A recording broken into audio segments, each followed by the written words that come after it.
केदारनाथ तीर्थ में घटित एक सच्चे भक्त और शिव साक्षात्कार की सत्य कथा। स्वागत है आपका आस्तिक स्पिरिचुअल सीक्रेट्स में। आज हम लेकर आए हैं एक सच्चे शिव भक्त की सच्ची कहानी। यह वाकया केदारनाथ धाम में हुआ था। केदारनाथ धाम के बारे में तो आप जानते ही होंगे, जहां देवों के देव महादेव का पवित्र और बहुत ही प्राचीन मंदिर है। यह मंदिर भोलेनाथ के 12 ज्योतिर्लिंगों में से एक है। ज्योतिर्लिंग का अर्थ है जिस शिवलिंग में स्वयं शिव जी की ज्योति विद्यमान है। आज हम जानेंगे कि क्यों कहलाते हैं केदारनाथ ज्योतिर्लिंग जागृत महादेव। दिल थाम कर बैठना, क्योंकि आज हम जानेंगे कि कैसे बाबा केदारनाथ अपने भक्तों के लिए समय के साथ भी खेल सकते हैं। आखिर काल को रोकने की शक्ति भी तो सिर्फ इनके पास ही है, तभी तो इन्हें महाकाल भी कहते हैं। ये कहानी है एक ऐसे शिव भक्त की जिसकी भक्ति से प्रसन्न होकर बाबा केदारनाथ मंदिर के बाहर आ गए। यह कहानी नहीं, आप बीती है उस शिव भक्त की और चमत्कार है, लीला है बाबा केदारनाथ की। इस कहानी को पूरा सुनकर आपको अंदाजा हो जाएगा कि महादेव कितने दयालु हैं। बस बुलाने भर की देर है। चैनल को अभी इस तरह से सब्सक्राइब करके घंटी दबाने के बाद ऑल वाले ऑप्शन को जरूर चुनें, नहीं तो हमारी अगली सत्य घटना आपसे कहीं छूट ना जाए। और हाँ, जो भी इस वीडियो को देख रहा है, लाइक और कमेंट जरूर करना। हो सकता है आपके ऐसा करने से बाबा केदारनाथ में घटी ये सच्ची घटना पूरे देश में ट्रेंडिंग हो जाए और सभी शिव भक्तों तक यह सत्य घटना पहुंचे। तो दोस्तों, लाइक और कमेंट जरूर करना। ये कहानी है एक निर्धन व्यक्ति की, जिसके पास शिव की भक्ति के अलावा और कोई धन नहीं था। बहुत समय पहले, जब हमारे देश में बस और ट्रेन की अच्छी सुविधा उपलब्ध नहीं थी, सफर तय करने के लिए धनवान लोग बैलगाड़ी या घोड़े का सहारा लेते, लेकिन गरीब लोगों के लिए पैदल यात्रा करना ही एकमात्र उपाय था। इसी समय एक निर्धन शिव भक्त ने भगवान केदारनाथ ज्योतिर्लिंग के दर्शन करने का प्रण किया और पैदल यात्रा आरंभ कर दी। उसे तो केदारनाथ का सही रास्ता भी पता नहीं था, बस विश्वास था कि बाबा केदार उसको दर्शन जरूर देंगे। लोगों से रास्ता पूछते पूछते वो आगे बढ़ने लगा और भोलेनाथ का नाम जपते जपते 2 महीने तक सफर करता रहा। 2 महीने बाद जैसे तैसे तब वो केदारनाथ मंदिर के पास पहुंचा तो उसने देखा कि मंदिर के आसपास है सन्नाटा। मंदिर बंद पड़ा है और हो रही है भारी बर्फबारी। उसके मन में बहुत से सवाल उठने लगे। जिज्ञासा भरी आंखों से वो मंदिर की ओर बढ़ता चला गया और उसे उम्मीद की रोशनी दिखाई दिए मंदिर के महंत जी, जो बाबा केदारनाथ की पूजा करके मंदिर के कपाट बंद करके अपने घर को जा रहे थे।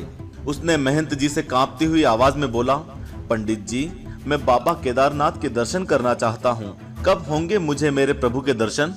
इसके बाद जो पंडित जी ने कहा, वो सुनकर शिव भक्त के पैरों के नीचे से जमीन खिसक गई। पंडित जी ने उसे बताया कि मंदिर के पट अब 6 महीने के लिए बंद हो गए हैं और अब 6 महीने से पहले मंदिर के पट नहीं खुलेंगे। आप भी सोच रहे होंगे, भाई आखिर ऐसा क्यों? तो जान लीजिए कि केदारनाथ ज्योतिर्लिंग धाम मंदिर साल में सिर्फ 6 महीने के लिए खुलता है और बाकी 6 महीने बंद रहता है। मंदिर नवंबर में दिवाली के बाद भाई दूज के दिन बंद हो जाता है, क्योंकि इस समय यहाँ पर इतनी बर्फ गिरती है कि पूरा का पूरा मंदिर बर्फ में विलीन हो जाता है और ऐसे समय में मंदिर तक आसानी से पहुंचा भी नहीं जा सकता।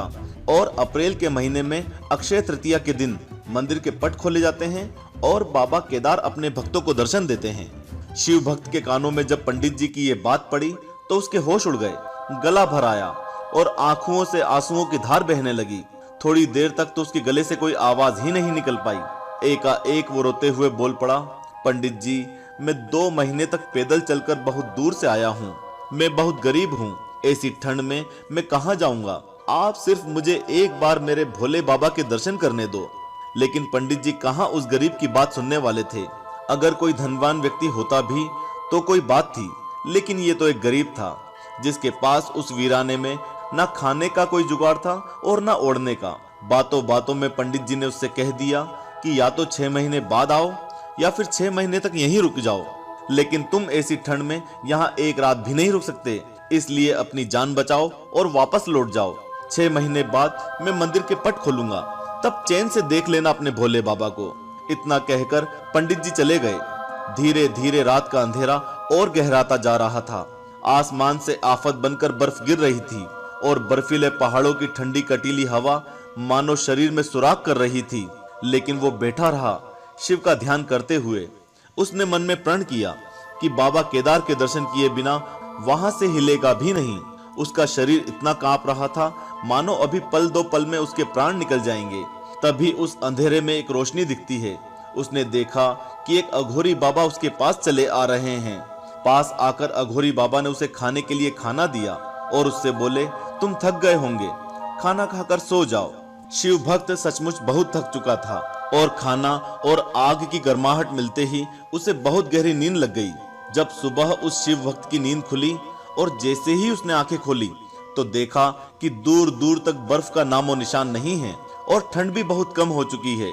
यह देखकर वह सोचने लगा कि पंडित जी ने तो कहा था कि यहाँ अगले 6 महीने तक बर्फ गिरेगी, लेकिन अचानक ये क्या हो गया।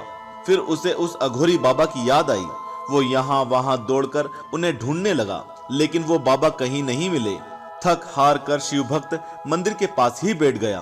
तभी उसने देखा कि दूर मंदिर के पंडित जी अपने सेवकों के साथ मंदिर की ओर आ रहे हैं। शिव भक्त ने भारी जिज्ञासा से पंडित जी से पूछा कि क्या मंदिर के पट आज ही खुलेंगे। पंडित जी ने जवाब में कहा, जी हाँ, आज 6 महीने की ठंड के बाद अक्षय तृतीया के शुभ दिन मंदिर के पट खोले जाएंगे। पंडित जी अभी तक उस शिव भक्त को नहीं पहचान पाए थे। पंडित जी की बात सुनकर शिव भक्त बोला, महाराज 6 महीने बाद? लेकिन आप तो कल रात में ही पट बंद करके गए थे और आपने ये भी बोला था कि अगले 6 महीने तक मंदिर के पट नहीं खुलेंगे।